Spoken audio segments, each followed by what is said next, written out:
काय आहेत रे? सांबारला काय म्हणतात माहितीये का? अजून एक गोष्ट याला कोथिंबीर. हा कोथिंबीर आहे ना, हे कोथिंबीर जे आहे ते हेच आहे. या आपण धने होतात, धने. धन्याचा वापर काय करतो आपण? हा धनिया पावडर करायला, बरोबर आहे. धनिया पावडर किंवा मसाल्याचा पदार्थ म्हणतो की नाही, मसाल्यात टाकण्यासाठी या धन्याचा वापर करतो आपण. आणि हे सुद्धा रबी पीकच आहे निसर्गाचा घेतलं तर, परंतु आता 12ही महिने आपल्याला मिळते. ज्याला आपण व्हाईट आपलं जे आहे की नाही ग्रीन हाऊस मध्ये आहे की नाही, ग्रीन हाऊस मध्ये उन्हाळ्यामध्ये आपण हे पिकवतो नेट खाली, आणि आता रबीमध्ये, असे 3 प्रकारचे. आणि हे जे आहे हे कोणतं पीक आहे? गहू आहे. आणि गहू सुद्धा कोणतं? रबी पीक आहे. कोणतं आहे हे? रबी. आता गव्हाच्या ह्या वरच्या जे तुरी आहेत बघा, त्याला ओंबया म्हणतात. काय म्हणतात? ओंबया. दिसायला गवतासारखंच आहे, म्हणून याला तृण आहे की नाही, गवत वर्गीय किंवा तृणवर्गीय पीक आहे हे.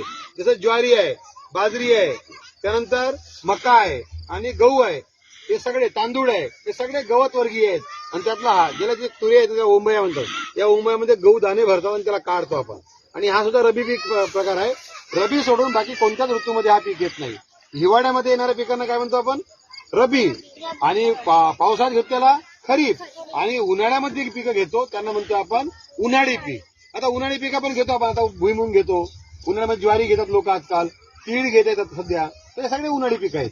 तर हा सगळा जो भाग